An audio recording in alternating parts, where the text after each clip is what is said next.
come on, the only people who get more concussions than NFL players are their wives. If you're easily offended, best look away now. Welcome to Watch Mojo UK, and today we're counting down our picks for the top 10 Jimmy Carr moments. How am ya? How am ya? How am ya? Poorly educated? Before we begin, if you enjoy this video, please subscribe for more great content. For this list, we'll be looking at the funniest and most memorable moments from across Jimmy's stand-up, as well as television appearances. If it isn't obvious, be prepared for some mature language and subject matter down the line. Jessica Alba, it's a specific person that you would like to bone. While I happen to know Jessica Alba does an awful lot of work for charity, maybe... Number 10. Rectal Thermometer. Jimmy has made many appearances across the often educational and always entertaining QI, and each time he comes armed with gags that cause Stephen Fry and the rest to lose their rag. I once had, this may not be an appropriate story. While on the topic of medicine and medical practices, Jimmy chimes it with a quick joke about how a nurse gets a pen and a rectal thermometer mixed up inside the backside of some poor patient. Well, it's just a nurse finds a rectal thermometer in her pocket and goes, "Oh, some arsehole's got my pen." It may be a rather short jib, but it's still a solid joke that gets laughs all around from the panel and the audience alike. Number 9. A letter to Stephen Hawking. I wrote a letter to Stephen Hawking. Would you like to hear it? With his breakthrough work in the fields of science, it's fair to say that most people look to the noted theoretical physicist as inspiration.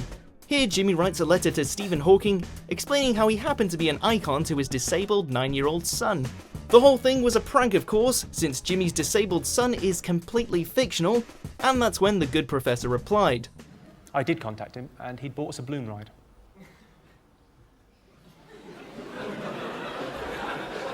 I did briefly consider crippling my younger brother to take him off on the offer. In a heartfelt response to Jimmy's fictitious son, we're not only given a great example of how a joke of this kind can spiral out of control, but just how much of an amazing person Stephen Hawking really is. Number 8. Jimmy Carr vs. Heckler. When's the comedy on? When's the comedy on? Really? Fans of Jimmy Carr will know that he's built a reputation over the years for destroying hecklers in the most brutal and humiliating ways possible. But they never seem to learn their lesson. In what has to be one of the funniest character assassinations we've ever seen, Jimmy deals with a heckler by means of paper fortune telling. Ooh, it says if you've come as a cunt, you've won. Bit of good news. So spoiled for choice on how to respond, Jimmy lets the critic choose his own insult. As it happens, he chose a particularly vicious one, both for him and the woman that brought him into the world. Well, it says if you want my comeback, you'll have to scrape it off your mum's teeth.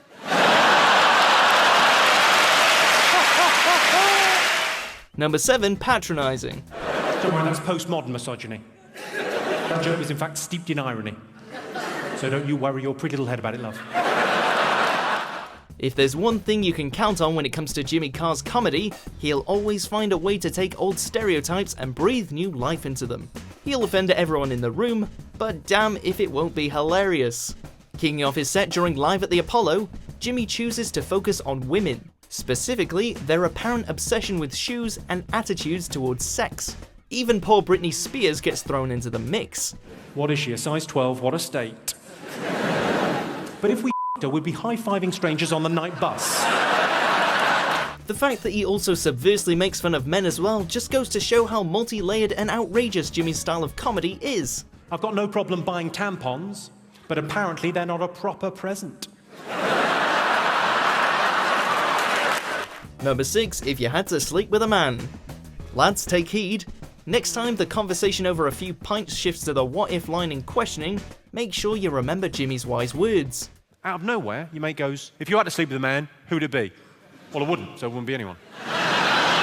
Acting out a scenario in which one friend asks another which guy they'd sleep with, Jimmy's crazy set of expressions and mannerisms escalate the comedy in spite of repeating the same two phrases over and over again. Well, I wouldn't, but if you had to, though. Well, I wouldn't, though, but if you had to, though. Well, I wouldn't, but if you had to, I wouldn't. If you had to. Of course, it also finishes on a punchline that's pretty spot on.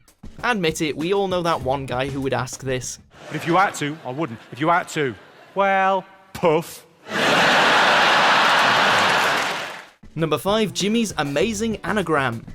Wordplay is pretty much Jimmy's bread and butter. Little did we know he would also have quite the penchant for anagrams. Letters. Show the boys and girls. Right. That. During a brain teaser challenge on QI, the panel is given a set of random letters and needs to create phrases for them to end the show. Surprisingly, Jimmy manages to nail it to the point where he uses all of them to create an actual cognitive sentence. That is unbelievable. It makes sense. Yes, so It would make a walk lot like of a sense. robot. It just goes to prove that behind all the comebacks, insults and jokes, Jimmy Carr is an impressive wordsmith. Number 4, the Roast of Rob Lowe. He looks like his dick wears a monocle. Here he is, Jimmy Carr. It's doubtful that any of the celebrities who gathered to watch actor Rob Lowe get roasted knew what they were in for. As Jimmy takes to the stage, the Brit goes on to stun the American audience by verbally ripping apart the likes of Peyton Manning, Rob Riggle and Nikki Glaser. Obviously, I don't know much about American football, but I'm told Peyton Manning is one of the top 3 quarterbacks in his family. Manning's appearance and NFL career get attacked. He compares Riggle's comedy to an Afghan bombing and states that Glazer's face resembles something both phallic and zoological. On Nikki's Comedy Central show, Not Safe, she found out her father is hung like a horse. And we found out Nikki inherited her face from her dad's dick. It makes you wonder why the producers bothered to hire anyone else. Number 3, tax evasion. In spite of how savage some of his jokes can be, by far the most infamous moment in his career came when Jimmy was discovered to be embroiled in possible tax avoidance. You've grabbed a few headlines this week. In fact, when I heard that you were on the front page of the paper, to be honest, I was expecting a lot worse. Calling it a gross error in judgment, it's fair to say that it hasn't done much to damage his comedic prospects. That being said, it certainly became a source of comedy for his fellow panelists on the show 8 out of 10 Cats. Well, the thing is to remember is it's not illegal. What Jimmy did is not illegal. But then again, neither's farting in a lift, is it? But... He must have expected some sort of rebuke, and without skipping a beat, the likes of Sean Locke and John Richardson leap on it. You really do reap what you sow. What a pleasure it is to be sat next to the only man in Britain more flexible than your accountant, Jimmy. Number 2, Prince Harry. Come on, the little ginger one that dresses as a Nazi.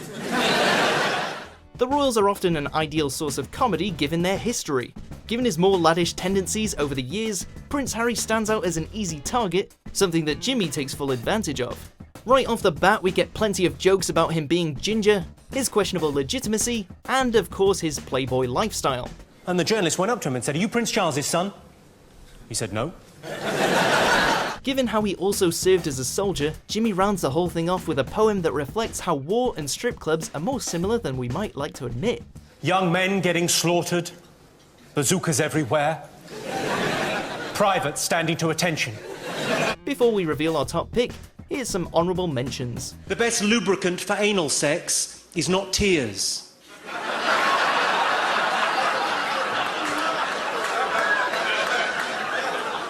It's blood. I told my girlfriend my ultimate sexual fantasy was to have 2 women at the same time, and she agreed. But then she was livid when I told her she wasn't either of them. She was going to be the one outside washing the car. Would you your dad to save your mum?